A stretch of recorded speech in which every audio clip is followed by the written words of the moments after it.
자, 오늘은 이제 우리가 가지고 있는 교재의 3장을 해보도록 할게요.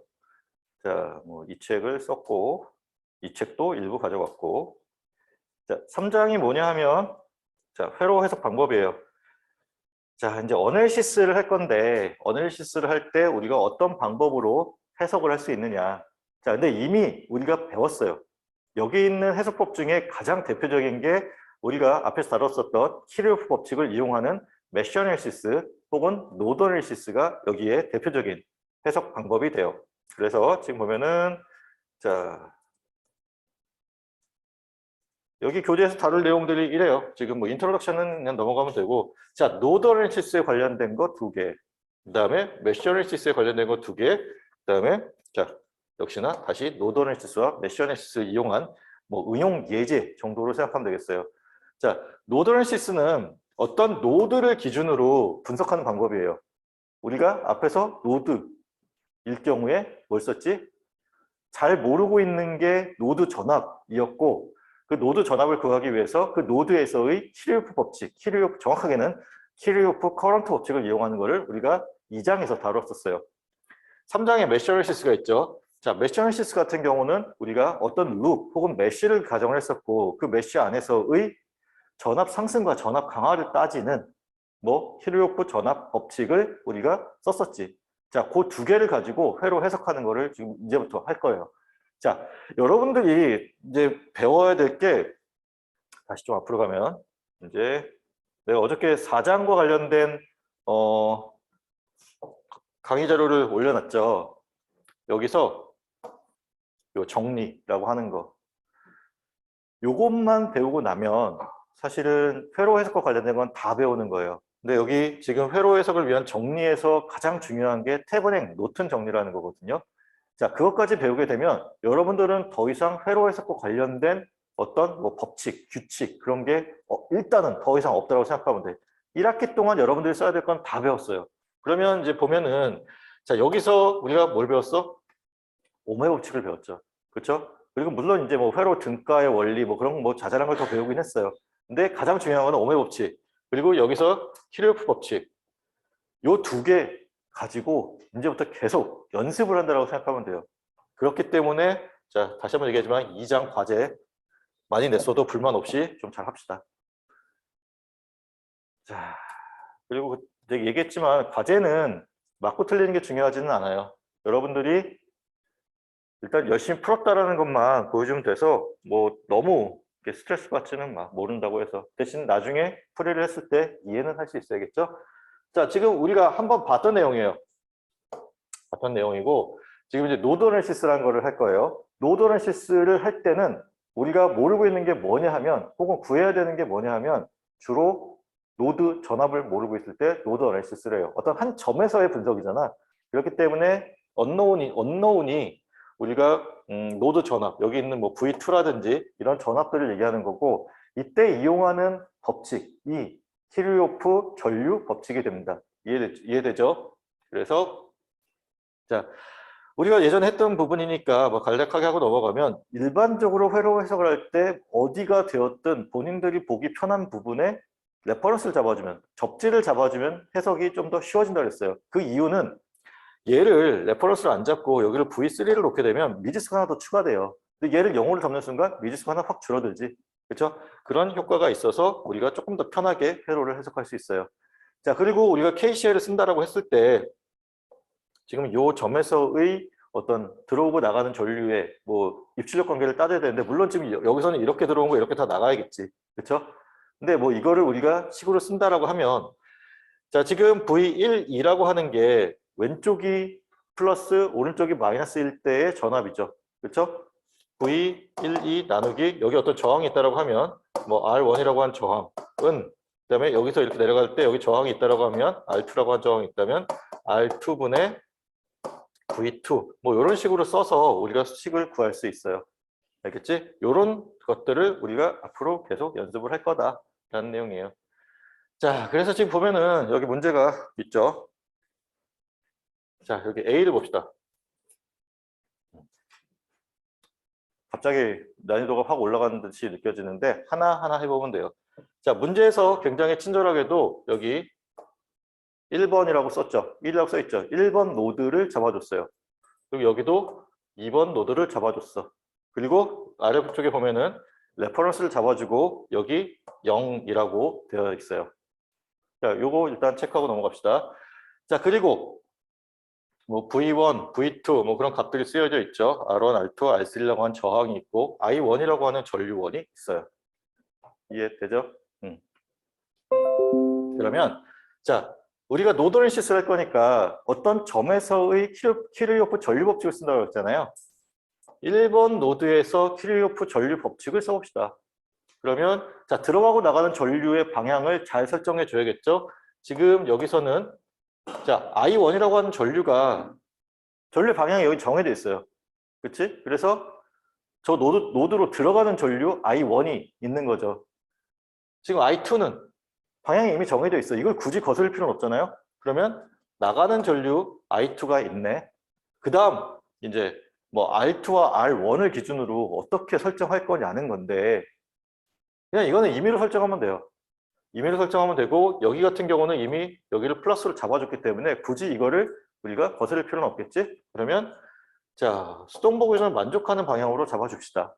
위쪽에서 아래쪽 내려간다고 하고 R2 같은 경우는 지금 여기 플러스 마이너스로 해서 이렇게 흐른다라고 하면 어떨까요? 가능하겠죠?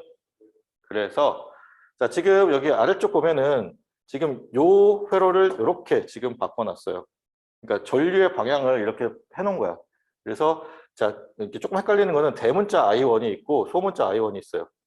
다른 거예요. 그래서 자, 지금 요 V가 1번 노드로 지금 I1이라는 전류가 들어가고 I2라고 한 전류는 나가고 그 다음에 I1, 그러니까 스몰 I1, 스몰 I2라고 하는 전류가 나가고 있어요. 그러면 들어가는 전류 하나, 나가는 전류 총 3개라고 하는 식이 하나 나왔죠. 그렇죠? 또 다음 2번 노드를 봅시다. 요건 일단 지우고 2번 노드를 봅시다. 2번 노드를 기준으로 할 때 지금 I2라고 하는 전류는 들어가고 있네요. 그리고 지금 수동보 규정을 만족하는 방향으로 설정하기 위해서 위쪽이 플러스니까 R3를 통해서 내려간 전류가 있다고 할게요. 그러면 나가는 전류 하나 있고 아까 우리가 정했던 것처럼 여기서도 들어가는 전류로 그냥 볼게요. 그냥 이미 우리가 아까 설정해 놓은 게 있는데 여기서 또 거꾸로 나간다 그러면은 또 이제 식이 복잡해지니까 가급적 일관적으로 그러면 지금 들어가는 전류 2개, 나가는 전류 하나네. 그리고 여기 밑에 보면은 아까 설정했던 것처럼 I2라고, 그러니까 R2라고 한 정을 거쳐서 흐르는 전류를 I2라고 설정을 했고 R3라는 저항을 거쳐서 흐르는 전류를 I3라고 했어요. 그래서 스몰 I2가 들어가고 대문자 I2와 잠깐만. 스몰 I2와 대문자 I2가 들어가고 그다음에 그 I3가 밖으로 나가는 이런 식이 완성되죠. 그렇죠? 자, 그리고 이제 우리가 또 알고 있는 게 오메 법칙이라는 걸 알고 있잖아요. 그렇죠? 오메 법칙이라는 걸 알고 있고 지금 여기 노드에서의 전압을 우리가 V1이라고 설정을 했어요. 설정한 근거는 여기 0V잖아? 그리고 지금 요 R1이라고 하는 저항의 양단에 V1이라는 전압이 걸려 있어요. 얘를 따라서 올라가면 자, 얘를 거치고 나면 V1이라고 하는 전압이 생성되는 게 맞죠? 얘도 마찬가지야. 0이었다가 얘를 거슬러서 올라가면 여기가 V2라고 하는 전압. 얘 때문에 그래요. 그래서 지금 여기 노드 전압 V2와 V1이 설정이 되어 있어요. 그러면 I1, R1, V1의 관계가 생겼지. 그렇지? 그래서 여기 있는 것처럼 I1이라고 하는 전류는 자, R1분의 그냥 V1으로 써도 되고 그냥 조금 더 자세하게 쓰면 이 플러스 마이너스를 잡았을 때 이거 양단에 걸려있는 전압이니까 아래쪽이 0, 위쪽이 V1이니까 V1 마이너스 0으로 해서 자, 요렇게 혹은 요렇게 쉽게 쓰여질 수 있다라는 걸 보여줬어요. I2도 마찬가지입니다. 근데 I2는 이제 좀 상황이 좀 다른데 보자. 아까 봤듯이 여기를 플러스 여기를 마이너스로 잡았을 때 지금 이쪽은 V1에 전압이 있고 이쪽은 V2에 전압이 걸려 있다라고 지금 설정을 했어요. 그러면 지금 R2라고 하는 저항의 양단에 걸려 있는 전압은 어떻게 돼야 돼? V1에서 V2를 빼주면 되죠. 그렇죠? 그래서 지금 여기 R2의 양단에 걸려있는 전압을 우리가 V1-V2로 잡았어요. 그리고 그거를 저항 R2로 나눠주게 되면 그게 전류 I2가 되지. 그리고 R2분의 1을 G2라고 하는 컨덕턴스로 바꿔놓으면 이렇게 돼요. 자, I3 봅시다. I3 같은 경우는 지금 요 아래쪽은 0V, 위쪽은 V2, 여기 플러스 마이너스를 잡았으니까 V3를 R3로 나눠준 게 I3라고 하는 전류가 되겠죠. 그래서 이렇게 우리가 쓸 수 있겠지. 그러면 여기서 구한 I1, I3, I2는 자, 문제에서 주어진 값이 아니에요. 그렇지? 여기서 구한 얘네들은 자, 원래 이제 이 문제가 주어졌고 그거를 이제 이런 식으로 해서 풀겠다는 건데 위쪽 A, 그러니까 여기 A라고 하는 요 그림에는 주어진 게 캐피탈 I1, 그다음에 여기 소문자 V1, V2가 주어졌다라고 보는 거예요.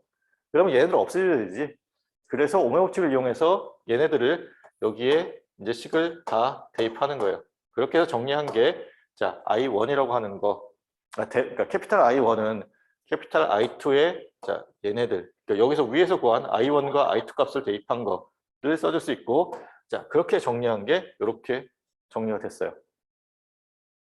요거 그냥 정리만 하면 돼. 위에 게 중요한 거고 아래 거 정리하면 돼. 그리고 마찬가지로 이것도 이렇게 대입해서 정리를 하면 돼요. 자, 이제 여기서 이제 뭘 얘기할 거냐면 어떻게 풀 거냐는 거야. 물론 지금 여기서는 이제 숫자가 아니라 문자만 나와 있기 때문에 뭐 풀 수 있는데 한계가 있죠.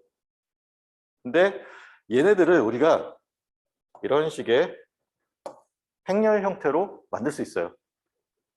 여러분들이 지금 이제 선형대수에서 보고 있는 게 아마 이런 것들일 것 같아요.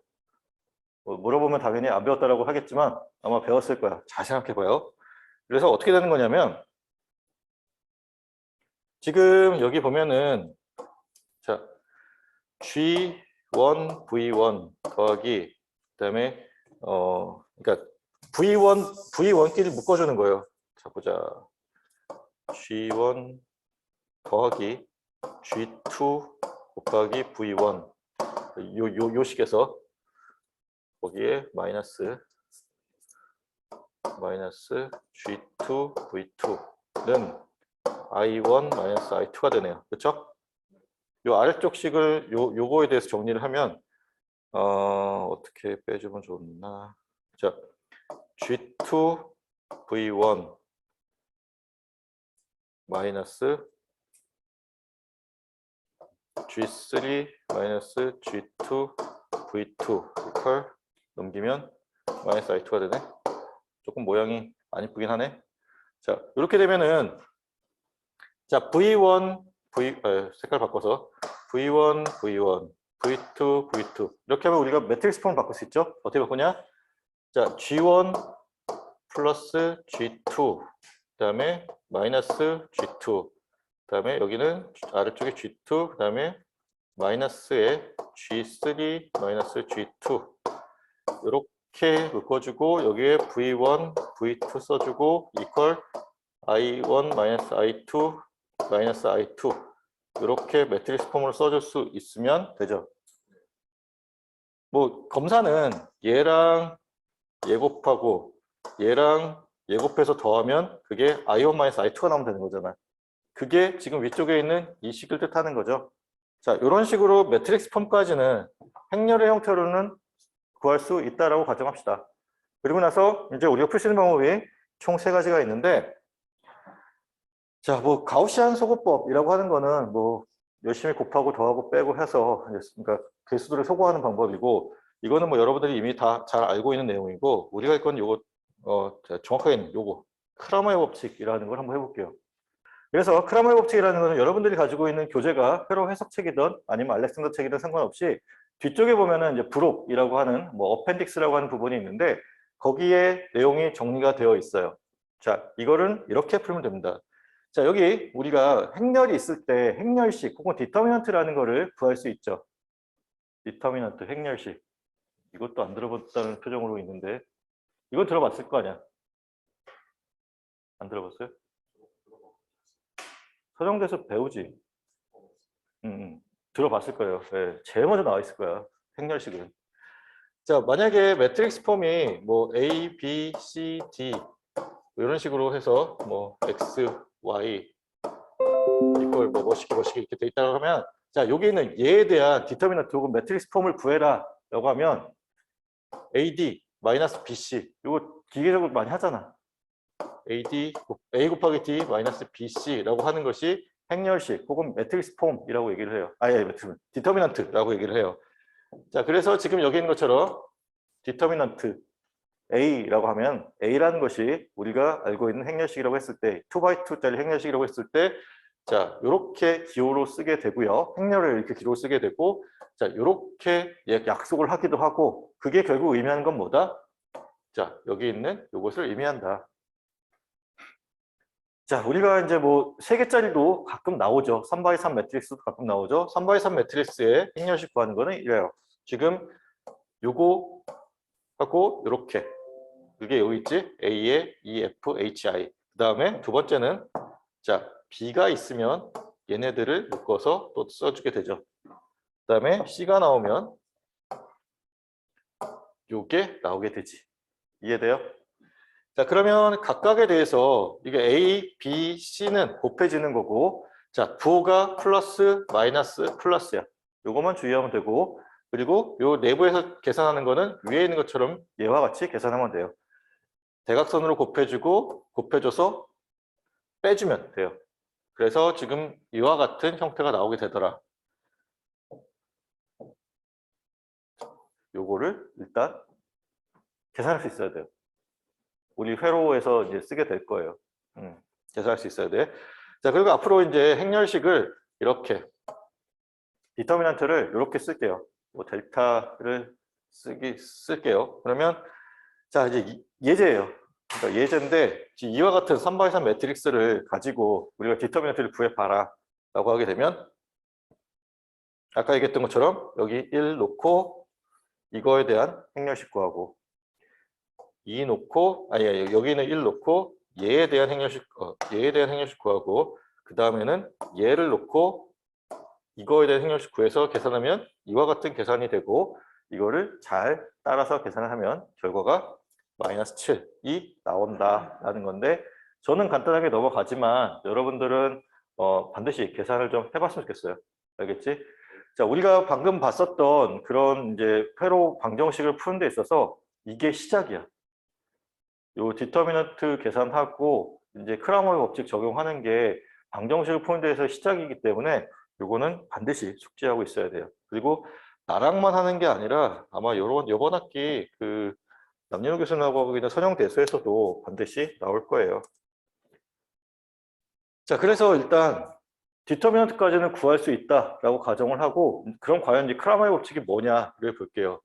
우리가 아까 앞에서 봤었던 것 같은 방정식이 이렇게 쓰여져 있어요. ax 플러스 by는 2, 그다음에 cx 플러스 dy는 f라고 합시다. 이거를 행렬의 형태로 표현하게 되면, 자, x, y를 이렇게 따로 정리해서 넣어주고 그 앞에 붙어있는 개수들을 자 이렇게 써줬어요. 자, x, y와 앞에 붙어있는 개수는 어떻게 구하면 되냐? 우리가 구해야 되는 게 뭐냐는 거예요.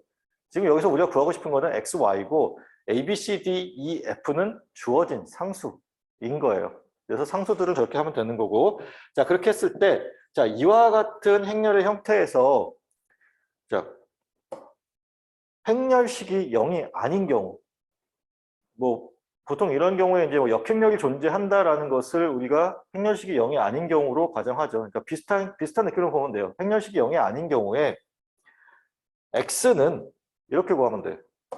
지금 얘에 대한 디터미넌트는 AD-BC를 구할 수 있는 거죠. 그거를 우리가 DTA라고 넣었어요. 여기도 DTA라고 놓은 게 분모에 들어간 이것이 지금 원래 요 상수들만 모아놓은, 개수들만 모아놓은 이것의 행렬식이에요. 분모에 들어가고 분자에도 행렬식을 구하는 형태인데 좀 형태를 달리해요. 만약에 지금 x를 구해야 되는 경우면 x에 곱해지는 개수가 a와 c가 되는 거잖아요. x에 곱해지는 개수 a와 c 대신에 여기 있는 이 f를 넣어주는 거야. 그러고 나서 행렬식을 구해주면 돼요. ED-BF. 그리고 그거를 얘로 나눠주면 그게 x에 대한 값이 돼요. 요거 유도하는 과정은 저기 브록에 있어요. 브록에 있으니까 한번 확인해 보는, 보고 싶은 사람은 거기서 보면 돼. 자, 그리고 여기 y에 대한 거는 지금 보면은, 자, y가 곱해지는 개수가 b와 d죠. 그렇죠? 그래서 b, d 대신에 여기 ef를 그 자리에 ef를 넣고 디터미넌트를 구하면 돼요. 그러면 af-2c가 되겠죠? 요거를 계산을 해서 여기 디터미넌트 a로 나눠주게 되면 그게 y에 해당하는 값이 돼요. 잘 외우고 있으면 문제가 생각보다 쉽게 풀려요. 잘 한번 써보세요. 이거 익숙해지면 좋겠어요. 자, 디터미넌트를 이용해서 우리가 크라머의 법칙을 쓸 수도 있다. 자, 그러면 이제 뭐 2x2짜리를 했으니까 3x3짜리도 한번 봅시다. 3x3짜리 이렇게 구하면 돼요. 그러니까 형태는 동일해. 형태는 동일하고 디터미넌트를 구하는 과정만 좀 다른 거예요. 그래서 x의 앞에 붙어 있는 개수들을 첫 번째, y에 붙어 있는 개수들을 두 번째, 그다음에 g에 붙어 있는 개수들을 세 번째 쓴 후에 자, 이렇게 정리하면 우리가 이제 방정식을 행렬의 형태로 표현하게 되는 거죠. 자, 행렬의 형태로 표현했을 때 역시나 마찬가지로 이 조건을 만족한다는 것을 확인하고, 자, 지금 x에 대응되는 게 a, d, g라는 요 위치에 있는 거잖아요. 요거 대신에 뭘 넣어주면 돼? 얘를 넣어주면 돼. 그래서 j, k, l이 맨 왼쪽에 들어가요. 그리고 나서 요 세 개짜리의 행렬식을 구하면 되죠. 그 다음에 자, 가운데 있는 얘 대신에 얘를 또 넣어주는 거예요. 그래서 이렇게 정리가 돼요. 마지막에 있는 C, F, I 대신에 J, K, L을 넣어주게 되면 자, 각각이 G, Y, X라는 우리가 모르는 미지수를 구하는 방정식의 풀이가 돼요. 방정식 해를 구하는 방법이 있습니다. 그래서 자, 가우시안 소거법, 그다음에 역행렬을 구하는 거, 그리고 크라메 법칙 이 세 가지 방법을 통해서 여러분들이 앞으로 문제를 풀 수 있을 거예요. 자, 가우시안 소거법은 여러분들이 연습을 많이 했으니까 뭐 굳이 더 연습을 할 필요는 없을 것 같고, 크라머의 법칙과 아까 한번 뭐지? 역행렬 구하는 거는 이제 이 뒤쪽에서 예제를 풀어봄으로써 우리가 계속해서 연습을 할 텐데 익숙해지는 게 굉장히 중요하다라는 얘기예요. 자, 그래서 자, 이제는 실제 숫자가 나오는 아까랑 비슷한 형태의 문제인데 아까 문자가 아니라 이제 숫자가 나온 형태로 했습니다. 그래서 예제 3.1에 해당되는 거고, 노드 전압을 구하라고 하는 게 문제에서 요구하는 거예요. 노드 전압 지금 얘랑 얘만 구하면 되겠지? 여기는 레퍼런스니까 그냥 0V 잡아주면 되고, 자, 1번과 2번 노드에서의 노드 전압 V1과 V2를 구하라고 하는 게 문제에서 요구하는 거고, 자, 아까 우리가 했던 것처럼 다시 한번 해보면, 자, 지금 여기 1번 노드로 5A가 들어가고 있죠. 그렇죠? 이 전류원에 의해서 5A가 들어가고 있어요. 그 다음에 지금 자, 여기는 아래쪽에 레퍼런스 잡혀 있으니까 위쪽을 플러스 아래쪽을 마이너스를 잡읍시다. 그러면 위쪽에서 아래쪽으로 전류가 흘러가는데 이거를 밑에 보면 I3를 잡았네. I3를 요거라고 합시다. 그리고 지금 여기서 이쪽으로도 전류가 흐른다라고 볼게요. 뭐 요거는 뭐 들어가는 방향으로 가도 되고 나가는 방향으로 가도 상관없어요. 근데 그냥 그러고 싶어. 자, 플러스 마이너스 이렇게 할 수 있죠? 그러면 지금 봅시다. 여기 지금 얘만 놓고 보면은 들어가는 게 5A가 들어가죠. 5A가 들어가고 그리고 다 나가네. 그러면 이렇게 쓰면 안 되는구나. 자, 5가 들어가고 있고 나가는 게 잠깐 다시 지우고 나가는 게 이렇게 있다라고 해요. 그러면 지금 아래쪽 2옴을 통해서 나가는 전류를 구해봅시다. 어떻게 구하면 돼요? 지금 2옴의 양단에 걸려있는 전압이 얼마인지를 보면 되지. 여기 위쪽에 V1이라고 하는 전압이 걸려있다고 하고, 그러면 2옴의 양단에는 아래쪽에 레퍼런스가 잡혀 있어서 0V니까 V1만큼만 걸려있어요. 이거 보이기 시작해야 돼요. 그래서 자, 오음의 법칙을 쓰면 2분의 V1이라고 하는 게 뭐야? 지금 여기 요 전류예요. 자, 그러면 이 전류를 그려봅시다. 자, 4옴을 가로지어서 흐르는 전류니까 일단 분모에는 뭐가 들어가야 돼? 오음의 법칙을 쓸 거니까 4가 들어가야 돼. 그럼 분자에 뭐가 들어가는지 보면 되죠. 자, 방향을 이렇게 잡았어요. 왼쪽이 플러스, 오른쪽이 마이너스를 잡았어요. 그러면 자, 여기에 전압이 V1, 여기에 전압을 우리가 V2, 모르는 전압, 구해야 되는 전압이 V1, V2예요. V1 마이너스 V2가 되어야겠지? 그래서 V1 마이너스 V2로 계산을 하면 돼요. 그래서 지금 보면은 위쪽에 써 있는 것처럼 이렇게 요 식이 나오게 되고, 양변에다가 지금 4를 곱하게 되면 지금 여기 있는 것과 같은 식이 정리가 되겠네요. 그렇죠? 그리고 자, 깔끔하게 정리할 식이 여기 있어요. 이게 1번 노드에서의 노드 해석 방법 혹은 KCL로 방정식을 하나 구한 거예요. 자, 우리가 구해야 되는 미지수가 몇 개예요? 2개죠. V1, V2 두 개의 미지수를 구해야 돼요. 그러면 식이 혹은 방정식이 몇 개 나와야 돼? 미지수 개수만큼, 적어도 미지수 개수만큼 나와야 방정식을 풀 수 있으니까 식이 2개 나와야겠지. 그래서 식을 하나 더 써야 되는데 그걸 어디서 쓰면 돼? 여기 V2라고 하는 노드에서 쓰면 될 것 같아요. 그럼 V2 노드를 봅시다. 자, V2 노드에서는 지금 나가는 전류 5A가 하나 있고, 그리고 들어가는 전류 10A가 하나 있고, 그 다음부터는 여러분들이 설정해야겠지. 자, 여기서는 아까 했던 것처럼 이렇게 봅시다. 여기서는 뭐 아래쪽이 0V니까 그냥 내려간다라고 보는 게 좀 편할 것 같아요. 그렇게 보고 우리가 회로 방정식, 노드 방정식, 그러니까 KCL을 쓰게 되면 지금 들어가는 게 총 2개, 나가는 게 총 2개네요. 자, 들어가는 거 10 더하기, 자, 요거 들어가고 있죠. 어떻게 해야 돼? 플러스 마이너스로 설정해야지 전류 방향과 지금 일치하는 게 될 거고, 분모에 4옴 들어가면 되고, 지금 V1이라고 한 전압에서 V2라고 한 전압을 빼주면 양단에 걸린 전압이 되겠죠. V1 마이너스 V2는 나가는 전압. 자, 나가는 전압이 5A 나가고 있네. 5A 나가고 있고, 그 다음에 자, 위에서 아래로 내려가는 요 6옴에 해당하는 전류가 자, 플러스 마이너스 잡으면, 자, 아래쪽은 0V, 위쪽은 V2이기 때문에 6분의 V2가 되겠죠. 그렇지? 요 식을 잘 정리해서 계산을 하게 되면 자, 여기 있는 것과 같은 요 식이 나와요. 자, 계산들은 그렇게 어렵지 않은데 지금 여러분들 집중해서 봐야 될 거는 방정식을 세우는 거를 계속해서 연습하는 거예요.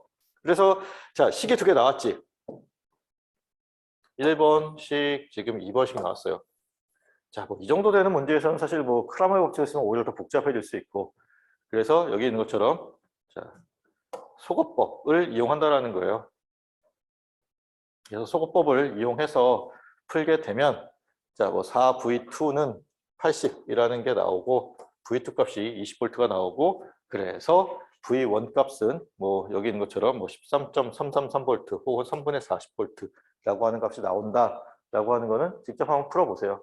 네.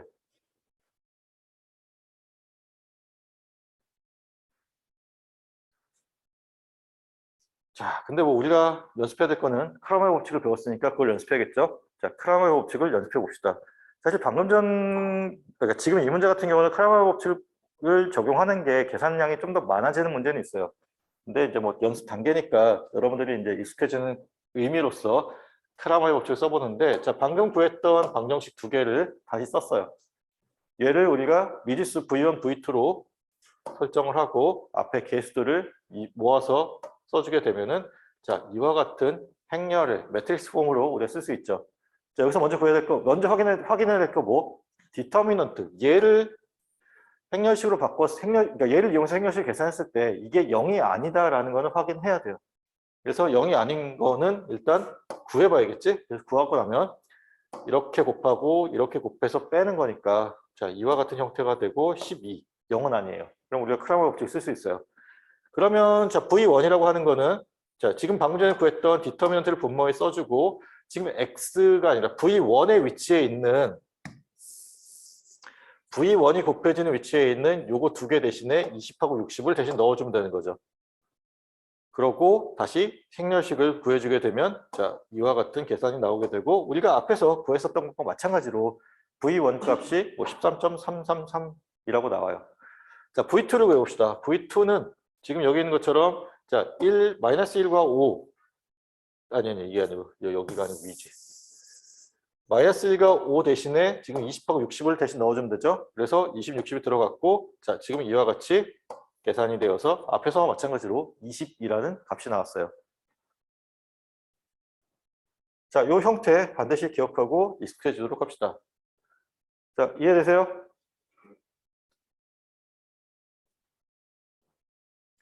그래서 지금 문제에서는 V1과 V2만 구하라고 되어 있었는데 그냥 연습 삼아서 전류도 같이 구해 볼게요.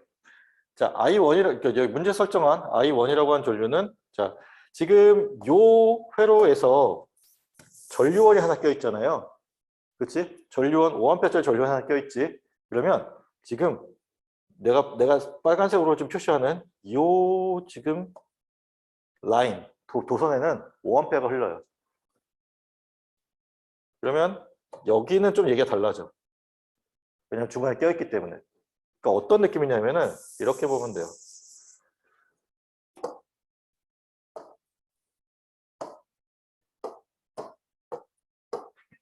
I1이라고 한 전류와 I2라고 한 전류가 흐른다고 합시다. 위쪽에서의 전류가 I1이에요. 그러면 그냥 우리가 고민할 거 없이 I1의 전류는 지금 내가 파란색을 표시하는 이 부분은 I1이라고 한 전류가 흐르는 부분이에요. I1만 흐르는 부분이야. 그리고 지금 빨간색 표시하는 이 부분은 I2라고 하는 전류가 흐르는 부분이에요. 사실 뭐 다른 전류가 없잖아. 이 가운데가 조금 특이해요. 양쪽이 합쳐지는 부분이에요.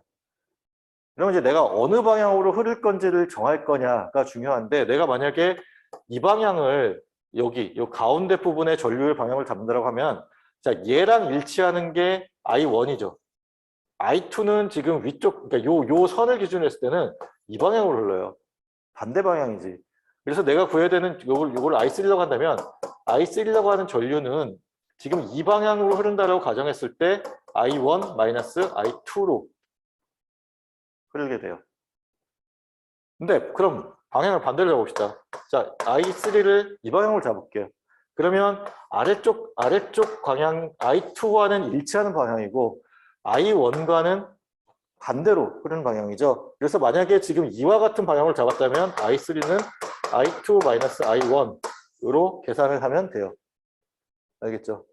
자, 가운데 껴있는 부분은 우리가 그 양쪽의 관계를 이용해서 풀어줘야 돼요. 그래서 지금 아까도 얘기했듯이 요 선상에서는 요 전류원 때문에 항상 5A야. 그리고 이 경우에 우리가 그냥 이렇게 메쉬 어널리시스, 그러니까 메쉬 커런트라고 하거든요. 메쉬 커런트를 그냥 5A다라고 놓고 풀어도 돼요. 사실 놓고 풀어야 돼. 그래야 미지수가 줄어들어요. 얘를 미지수를 하나 더 잡고 푸는 순간 굉장히 복잡해지기 때문에 그냥 이렇게 여기서는 5A, 여기서는 10A, 방향도 이 전류원의 방향과 일치하게 이렇게 놓고 풀면 돼요. 대신에 여기 가운데 흐르는 이 전류는 양쪽의 관계를 고려해야 된다라는 것만 주의합시다. 그러면 자, 지금 I1이라고 하는 전류는 지금 이 전류예요. 그러니까 요 선상에서 존재한 전류야. 그러면 고민할 거 없이 5A 전류원이 있기 때문에 그냥 5A가 되는 거예요. 그럼 I2라고 하는 전류를 봅시다. I2는 지금 요거예요. 그러니까 여기서는 사실 만약에 이 전류와 이 전류 값을 알면 이 두 개를 가지고 이 방향이 왼쪽에서 오른쪽 방향으로 좀 잡혀 있기 때문에 지금 위쪽 5A 전류원의 방향과 일치하고 아래쪽 전류 방향과 불일치하지. 그래서 위쪽 전류에서 아래쪽 전류를 빼면 지금 요 I2가 나오게 되는데, 여기서는 아래쪽 전류를 아직 구하기 전이니까, 그리고 메쉬 커런트는 지금 우리가 따로 구해줘야 되는 부분이어서, 그럼 I2를 어떻게 구하면 되느냐? 플러스 마이너스, 그리고 여기가 V1 여기가 V2라고 하는 전압이 걸려 있는 거니까 저항과 전압의 관계를 이용해서, 다시 말하면 오음의 법칙을 이용해서 풀 수 있어요. 그래서 지금 여기 있는 것처럼, 자, 4ohm이라고 하는 저항, 그리고 양단에 걸려 있는 왼쪽을 플러스 오른쪽을 마이너스를 잡았을 때 V1 마이너스 V2를 이용해서, 자, 위에서 구한 V1과 V2 값을 넣고 구하면 된다라는 거예요. 알겠죠?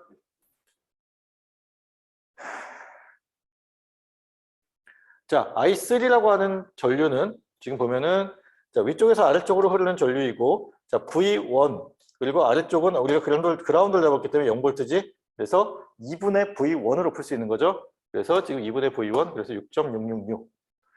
지금 I4라고 하는 전류는, 어디 갔냐? I4 여기 있다. 예, 요거는 지금 전류원 때문에 이렇게 도선상에서는 항상 같은 전류, 얼마? 10A 흐르는 거죠. 그래서 10A. I5 같은 경우는 요거예요. 자, 요거고 지금 보면은, 자, 여기 V2 로드가 잡혀 있고 플러스 마이너스를 잡으면 되니까 6분의 지금 V2 값이 아까 20이었지. 6분의 20으로 계산해서 풀면 되겠네요. 자, 그러면 이제 과연 지금 I3는 이렇게 흐른다고 가정하고 여기서 10A가 흐른다고 가정합시다.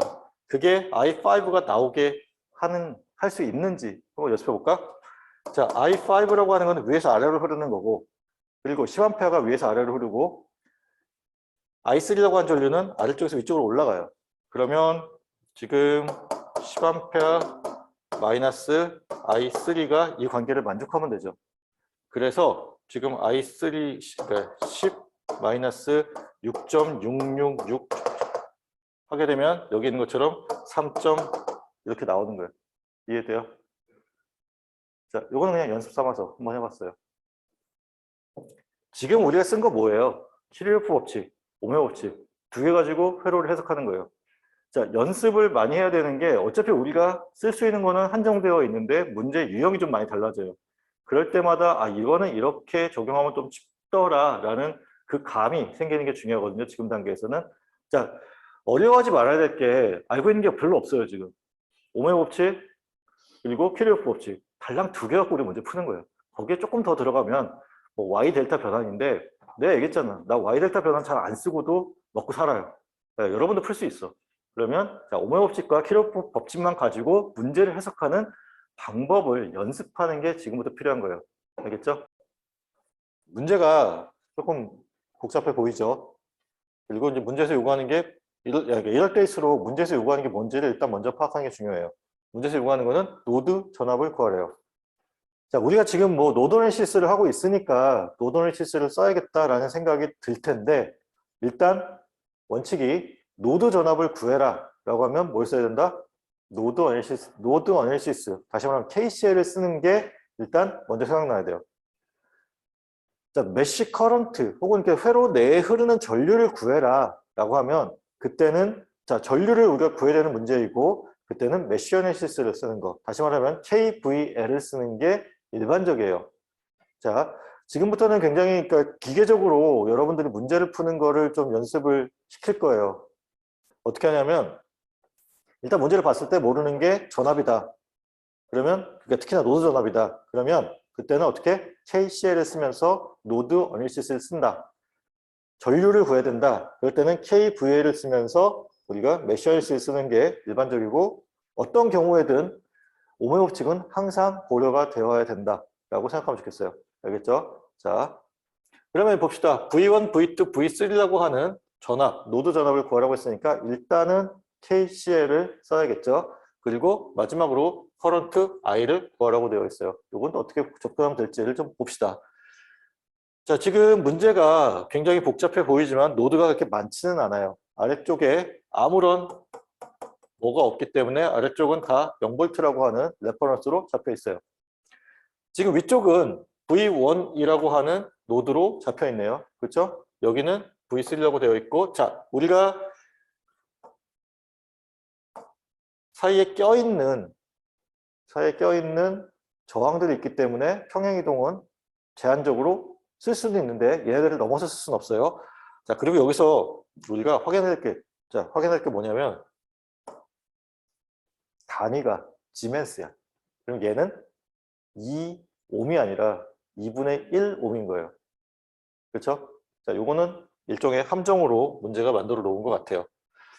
그리고 지금 이제 이런 부분들을 잘 봐야 되는데 이쪽에 그러니까 위쪽에 노드를 잡았잖아요. 위쪽에 노드를 잡았으면 들어가는 전류 7A, 그치? 그 다음에 아래쪽으로 내려가는 전류 3지멘스를 통해서 내려가는 전류가 있다고 합시다. 얘도 나가는 전류예요. 그렇죠? 얘도 나가는 전류를 잡을 수 있고 그러니까 이 전류원이 좀 애매하게 껴있는 것 같은데 노드에서 나가는 거는 나가는 거니까 저런 부분들을 놓치지 않고 계산을 해주면 돼요. 자, 그리고 여기도 마찬가지로 들어가는 전류, 나가는 전류, 나가는 전류 이렇게 잡아주고 들어가는 전류, 나가는 전류, 나가는 전류, 그다음에 여기서 들어가는 전류 이렇게 잡아주면 우리가 KCL을 쓸 수 있겠네요. 그렇죠? 자, 그러면 우리 문제를 같이 풀어봅시다. 자, 지금 여기 있는 것처럼 이 지멘스라고 하는 단위에 주목해서 이게 옴이 아니라 지멘스구나. 그러니까 지금 컨덕턴스로 쓰여져 있구나라는 거 반드시 좀 확인하면 좋겠어요. 그러면은 지금 1번 노드에서의 식이에요. 들어가고 있는 전류 하나, 그리고 나가는 거 하나, 둘, 그다음에 세 개. 그래서 자, 원래는 이게 만약에 옴이면, 그러니까 이제 저항이면, 저항값이면 뭐 3분의 V1으로 쓰는 게 맞겠지. 위에서 아래로 내려가는 전류는. 근데 지멘스이기 때문에, 컨덕턴스이기 때문에 3V1으로 써야 돼요. 그리고 지금 여기 1지멘스를 통해서 흐르는 전류는 어떻게 돼야 돼? 여기 V1, V2이고 지금 플러스 마이너스니까 V1 마이너스 V2 여기 생략되어 있지만 1이 곱해진 거예요. 1지멘스가 곱해진 게 생략되어 있어요. 그리고 지금 5A라고 하는 전류가 또 역시나 빠져나가고 있죠. 그래서 1번 노드에서 식이 그렇고 2번 노드 봅시다. 2번 노드는 여기에요. 들어가는 전류, 들어가는 전류, 나가는 전류, 나가는 전류. 그래서 자, 1 곱하기 V1 마이너스 V2 그대로 오면 되지. 이거. 이게 지금 1 곱하기 V1 마이너스 V2 오른쪽 플러스 왼쪽 플러스 오른쪽 마이너스를 놨을 때 위에서 아래로 내려가는 전류 지금 3 곱하기 V2가 되죠. 위쪽 플러스 아래쪽 0이니까 아래쪽 마이너스니까 요거 3V2 그리고 들어가는 전류 하나 5A가 있죠. 자, 들어가는 전류 5A 또 다시 나가는 전류 이게 있는데 여기가 V2 여기가 V3이고 플러스 마이너스가 되니까 2 곱하기 V2 마이너스 V3가 돼요. 그래서 이렇게 식이 쓰여졌어요. 미지수가 그러니까 미지수 노드 방정식 하나 더 쓸 수 있죠. V3에 대한 노드 방정식을 봅시다. V3에 대한 노드 방정식은 지금 보는 것처럼 여기 위쪽을 놓고 보는데 나가고 들어가고 그러면 자 플러스 마이너스 잡았을 때 2 곱하기 V2 마이너스 V3를 하면 지금 여기 이렇게 왼쪽에서 오른쪽으로 흐르는 들어가는 전류가 구해져요. 그 다음 자 그러니까 들어가는 전류 하나 더 있죠. 17A 그래서 17A 더 했고 나가는 전류 위쪽에 V3 아래쪽에 0 여기도 위쪽에 V3 아래쪽에 0 그래서 1 곱하기 V3 4 곱하기 V3로 하게 되면 식 3개, 미지수 3개가 나와서 문제를 풀 수 있어요. 그러면 이제 얘네들을 조금 이제 보기 좋게 정리를 해야겠죠. 뭐 미지수는 미지수끼리 모으고 상수는 상수끼리 모으고 그렇게 해서 정리를 하게 되면 자 이와 같이 정리가 돼요. 근데 이렇게 정리할 때 이제 좀 헷갈리니까 우리가 크라머 법칙을 쓸 거예요. 크라머 법칙을 쓸 예정이고 그래서 헷갈리니까 어떻게 정리하면 좋냐? 4V1 마이너스 V2 그다음 더하기 0V3 이퀄 2 모든 미지수를 다 표현해주면 덜 헷갈려요. 그 다음에 마이너스 V1 더하기 6V2 더하기 더하기 아니야. 에이. 어쨌든 이렇게 쓰고 다음 0V1 마이너스 2V2 플러스 7V3 이퀄 17 이렇게 쓰면 식이 정리가 되겠죠. 자 이렇게 나왔으면 우리가 행렬의 형태로 표현하는 게 가능하겠죠. 그래서 그거를 행렬의 형태로 표현하게 되면 자 아까 내가 추가해서 썼었던 0이 들어간 3x3 매트릭스가 나와요. 그럼 3x3 매트릭스니까 이제 뭘 구해줘야 돼? 디터미넌트를 구해서 0이 아닌 걸 확인해 줘야겠죠. 그래서 지금 보면은 자 디터미넌트를 구하는 건 여러분들이 연습을 해보고 자 145라고 하는 값이 나와요. 그러면 145가 나왔으니까 일단 0이 아니고 그러면 자 X입니다. V1을 구하기 위해서는 자 지금 방금 구했던 디터미넌트 값에 얘 대신에 얘를 넣으면 되죠. 257을 넣으면 되지. 그러고 나서 디터미넌트를 구하면 자 1이라고 하는 값이 나오고 다음 V2를 구하기 위해서 가운데에 있는 얘 대신에 얘를 넣게 되면 여기 257이 들어가고 지금 2가 돼요. 마지막 V3 같은 경우는 자 지금 여기 있는 요거 대신에 257을 넣게 되면 여기가 257이 되고 그다음 계산하면 3이 돼. 그러면 V1, V2, V3가 1, 2, 3V가 됐네요. 자, 근데 문제에서 구하라는 게 I도 구하라고 되어 있는데 I가 어디 있냐면 여기 있어요. 그리고 지금 I는 방향이 이 방향이기 때문에 V2-V3라고 하는 전압에 지금 2를 곱해주면 되는 거죠. V2가 2, V3가 3, 2-3에 곱하기 2를 하게 되면 마이너스 2 암페어가 되겠네요. 방향이 반대란 얘기지. 그렇죠? 근데 I의 입장에서는 저렇게 풀어주는 게 맞겠죠. 할만하죠? 그렇죠? 중요한 거는 KCL을 연습하는 거예요. 저항의 양단에 걸려있는 전압이 어떻게 형성되어 있는지를 확인하고 수동보 규정 혹은 설정되어 있는 전류의 방향에 맞추어서 여러분들이 전압을 뭐 빼주거나 더해주거나 해주면 돼요. 자, 이제 한 문제 더 풀어보고 오늘은 이제 마칠 예정인데 지금 이 문제는 조금 더 이제 뭐 복잡해 보일 수 있는데 사실 앞에 거랑 크게 다르진 않아요. 아래쪽에 그라운드 잡혀 있고 그래서 0V이고 구하라고 하는 게 지금 노드 전압 V1, V2와 그리고 V를 구하라고 하는 게 문제에서 요구하는 거네요. 여기서 특이한 거는 이거죠. 지금 OI라고 하는 요 디펜던트 소스 뭐지 이거 종속 전류원이 하나 들어와 있죠. 종속 전류원이 들어와 있는데 이때 주의해야 될 거는 요 I가 어디에 있는 I인지를 봐야 돼요. 자, 여기 1옴에 흐르는 전류를 I로 바꾸고 그 전류의 값에 의해서 지금 저 위쪽에 있는 종속 전류원의 값이 형성이 돼요. 지금 얘는 V가 어디는 V냐 하면 지금 여기 2분의 1 옴이라고 하는 저항의 양단에 걸려있는 전압이에요. 그래서 0.5옴에 걸려있는 전압을 V로 놨을 때 그 V 값에 의해서 이 값이 형성된다는 거예요. 이해되죠? 그러면 이제 우리가 뭐 노드 방정식을 써서 문제를 풀어봅시다. 아까랑은 다르게 여기는 지금 옴으로 설정되어 있어요. 컨덕턴스가 아니라 저항값이에요.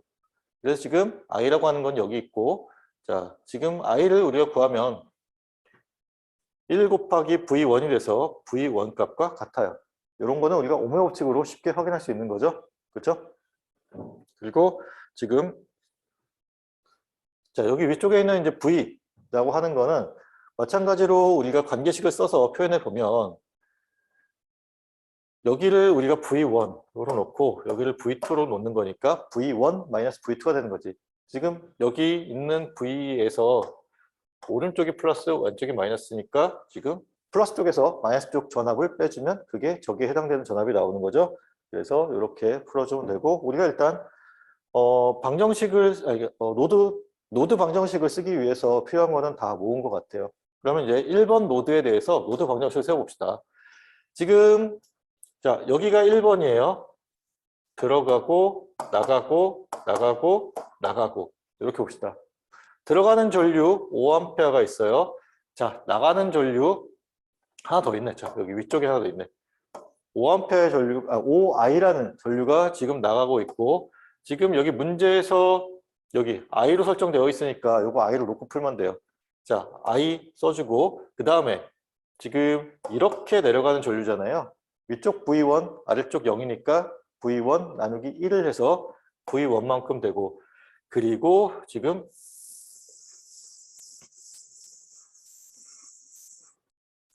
여기가 V잖아. 그쵸? 이 V 쓰면 돼요. 그래서 2분의 1분의 V니까 2V가 되는 거지. 근데 자 우리가 이 V랑 I는 없애주면은 계산이 편한 거죠. 그래서 지금 얘를 V1과 V2에 대한 관계식으로 바꿔주기 위해서 이 값들을 여기에 대입해 주면 돼요.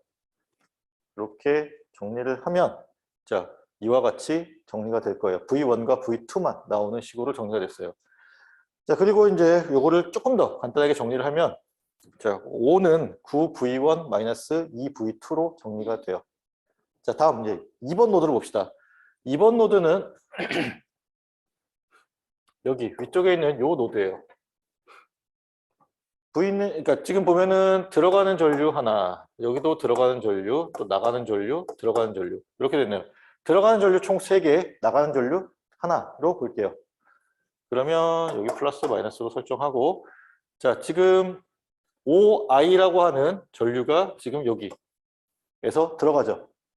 그리고 지금 여기 아까랑 마찬가지로 전압 V이고 저항이 2분의 1옴이니까 이 V라고 하는 전류가 들어가겠죠. 그게 여기 써 있어요. 그 다음 지금 여기 나가는 전류, 아니 들어간 전류 2V가 또 들어가고 있지. 그렇죠? 여기서 들어간 전류 2V, 그 다음에 나가는 전류 2옴인데 위쪽에 전압이 V2이기 때문에 2분의 V2라고 한 전류가 나가는 형태로 되어 있어요.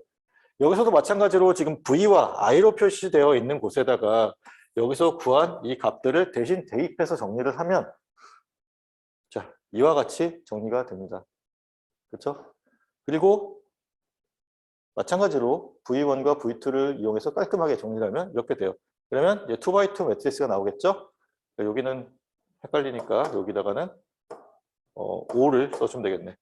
그러면 이제 매트릭스 폼을 하면 9, 마이너스 2, 그 다음에 9, 마이너스 2분의 9에 V1, V2, 이걸 5, 0이라고 하는 행렬식, 아니, 행렬의 형태로 쓸 수 있고, 자, 여기서는 자, 역행렬을 한번 연습해 볼게요. 역행렬도 이제 뭐 잊어버렸을 수도 있고, 네, 그러니까 역행렬 한번 연습해 보면, 자, 지금 방금 전에 했던 것처럼 이와 같은 행렬의 형태로 표현된 식이에요. 그리고 디터미넌트를 구해야겠지. 그리고 그 디터미넌트 값이 0이 안 되어야 돼요. 그래서 디터미넌트를 구하게 되면 마이너스 2분의 45라는 값이 나오고, 그러면 자 V1, V2라는 값은 지금 여기 디터미넌트 분의 1 곱하기, 그치, 곱하기지. 얘와 얘가 위치를 바꾸고, 그리고 얘와 얘는 부호를 바꾸고, 그게 인버스 매트릭스를 구하는 방법이죠. 그래서 지금 보면 맨 앞에 앉아서 지금 다 모르겠다라고 지금 태윤이 그러고 있으면 내가 당황이 되잖아. 자, 지금 요거를 우리가 A라고 하면 여기다가 A 인버스를 곱하고 여기다 A 인버스를 곱하면 V1, V2에 대한 식으로 바뀌는 거죠. A 인버스에 A를, 그러니까 A 인버스고 얘가 A를 곱해주면 이게 아이덴티티 매트릭스가 되잖아. 그러면 V1, V2만 넘는 거고, 그러면 얘만 구해서 여기 뒤에다 곱해주면 되는 건데, 인버스 매트릭스를 구하는 과정이 지금 여기 있는 것처럼 지금 요 디터미넌트 구했잖아요. 디터미넌트 분의 1. 그래서 마이너스 45분의 2야. 디터미넌트 분의 1. 그리고 얘랑은 위치를 바꿔요. 그래서 마이너스 2분의 9가 이쪽으로 오고 플러스 9가 이쪽으로 왔어요. 그리고 얘네들은 서로 부호를 바꿔. 플러스, 그래서 마이너스가 돼요. 이렇게 하게 돼. 요거를 계속 요 행렬 연산을 하게 되면 V1과 V2가 나와요.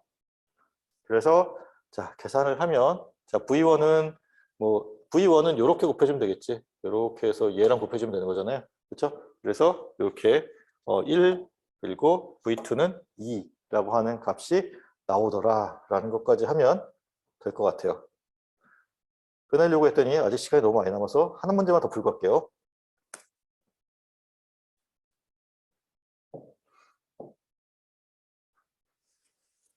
아니야, 오늘 여기까지 하자. 이거 더 하려고 했더니 다들 힘들어할 것 같다. 자, 뭘 더 하려고 했는지만 얘기합시다. 이제 노드 어널리시스는 노드 어널리시스예요. 노드 어널리시스인데 간혹 가다가 이런 아주 착한 일을 하는 애들이 있어요. 전화번이 두 노드 사이에 껴있어. 그러면 얘네들은 이렇게 하다 보면 다 얘기하는 것 같긴 한데, 자, 얘네들은 뭘 하는 거냐면 미지수를 줄여줘요. 자, 잘 봐요. 여기 V1이라고 하는 노드 전압을 우리가 구해야 돼요. 과연 구해야 될까? 복잡하게? 잘 보면 여기 레퍼런스 잡혀 있고